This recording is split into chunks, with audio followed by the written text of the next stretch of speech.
Olá, está começando o Repórter Ciência, uma vitrine para projetos e pesquisas da UERJ. E hoje vamos conhecer o Biocenas, Núcleo de Fotografia Científica e Ambiental. Quem vai conversar conosco é o professor Antônio Carlos de Freitas. A repórter Flávia Carmanhanes foi até a Floresta da Tijuca para conhecer de perto o trabalho de campo desse projeto. A natureza muitas vezes nos surpreende com sua beleza e diversidade. São tantas espécies, às vezes tão minúsculas que nem reparamos que existem. A fotografia é uma ferramenta fundamental para integrar sociedade, ciência e natureza. É o que faz o Núcleo Biocenas da UERJ. O Biocenas, criado em 2011, é um núcleo de fotografia científica ambiental para estudos da biodiversidade da Mata Atlântica do estado do Rio de Janeiro. O objetivo do núcleo é promover discussões relacionadas à biodiversidade, dando suporte a pesquisas científicas ambientais e atendendo a demandas de pesquisadores, professores e alunos. A gente usa a imagem para educação, para divulgação científica, para trabalhos científicos, publicações, né? Então é uma coisa assim bem ampla, sempre do uso da imagem com relação à divulgação, à educação.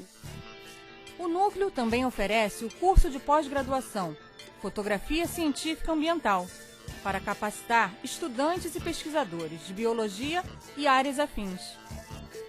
O curso é oferecido na UERJ e em várias outras instituições de ensino do país. O trabalho do Biocenas já rendeu até exposições, unindo ciência e arte. Já até trabalhamos com o pessoal da arte também, um edital que nós fizemos, que foi uma forma de expor os animais, as plantas, o que a gente tem, e atrair o público, né? Sensibilizar o público para as questões ambientais. Foi uma exposição muito bacana, onde a gente explorou as formas, os padrões, as cores da natureza. Ficou um trabalho muito bonito e depois teve um retorno muito bacana, né? Porque as pessoas escreveram que elas nunca imaginaram que um sapo, um inseto pudesse sensibilizar tanto. Você nunca imagina que num folhiço como esse, né, uma coisa assim tão jogada no chão, você vai encontrar um anfíbiozinho, né, um percevejinho colorido ou então camuflado, e você traz aquela imagem em dimensões que a pessoa enxerga os detalhes e se admira, né, de tanto capricho, de tanta beleza, numa coisinha tão minúscula, tão delicada.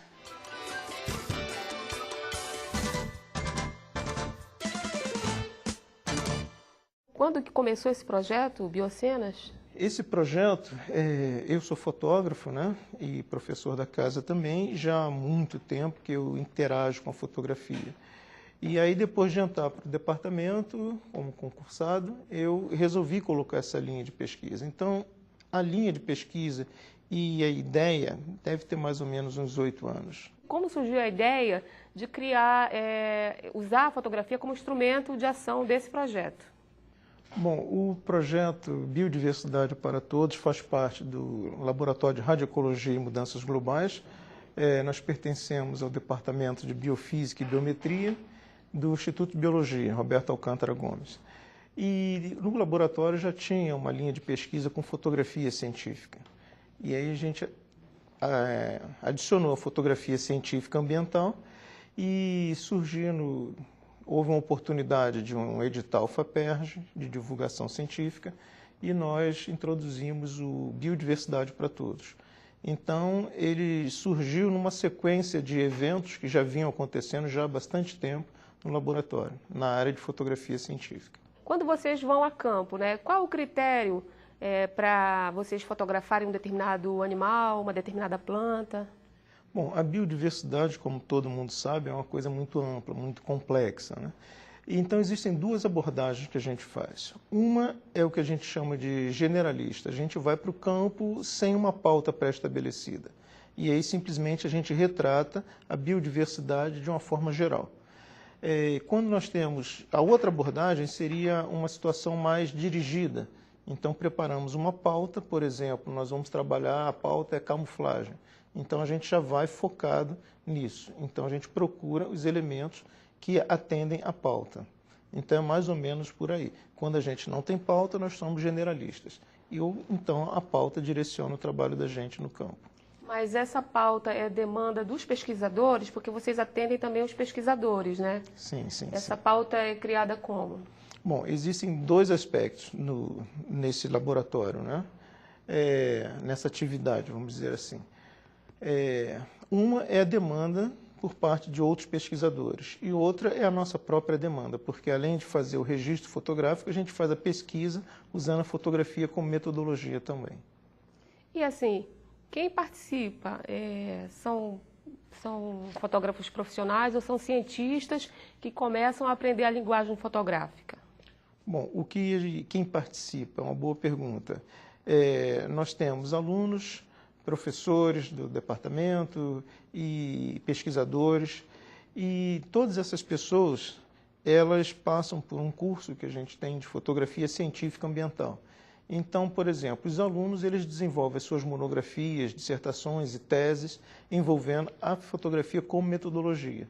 E para falarmos uma mesma linguagem no laboratório, esse pessoal passa por essa disciplina que chama-se fotografia científica ambiental, que já vem sendo oferecida para curso de pós-graduação, não só na UERJ, mas no Rio como um todo e outros estados do Brasil, justamente para preparar a pessoa para fazer uma boa foto, usar em potencial o seu equipamento fotográfico.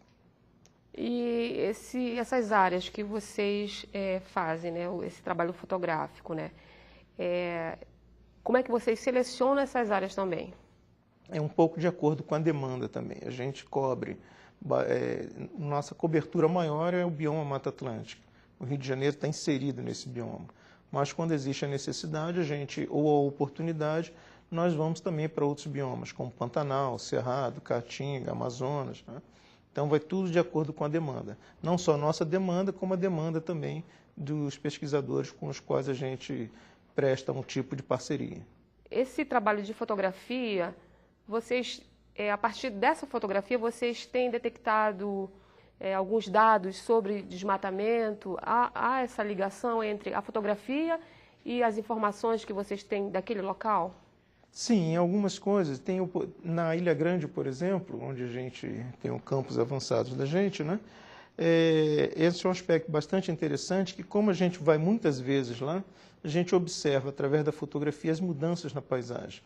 E isso, com o estudo, com a pesquisa que a gente realiza também em algumas áreas, a gente consegue observar algumas mudanças em função dessa alteração na paisagem, em termos de biodiversidade.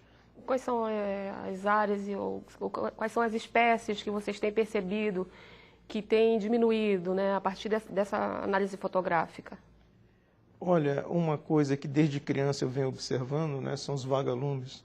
Hoje em dia é muito difícil você encontrar vagalume, né? Então, isso veio diminuindo ao longo do tempo. E outras espécies, outros organismos, a gente também percebe alguma diminuição.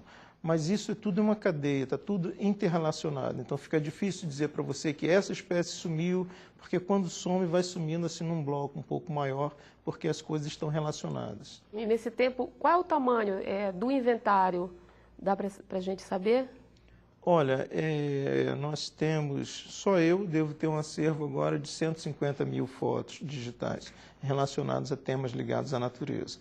Mas como eu não trabalho sozinho, se nós formos somar a contribuição de todos, o meu acervo com o acervo dos outros colaboradores que trabalham comigo, a gente deve ter em torno de umas 300 mil fotos, só relacionadas à questão ambiental. E como é que vocês irão disponibilizar essas fotografias? Vocês já estão disponibilizando? Isso fez parte desse projeto chamado Biodiversidade para Todos. A ideia é justamente disponibilizar essa informação para o público de uma forma geral.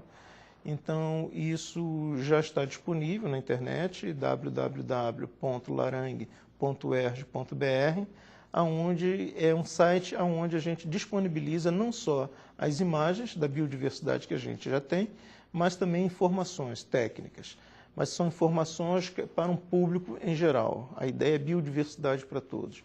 Então, procuramos colocar textos de forma a abranger o maior número possível de pessoas. Não são textos técnicos, são textos de informação. Eu queria saber como é que esse projeto ele pode fazer também um trabalho de educação ambiental. Vocês vão em escolas, fazem exposições com esse material?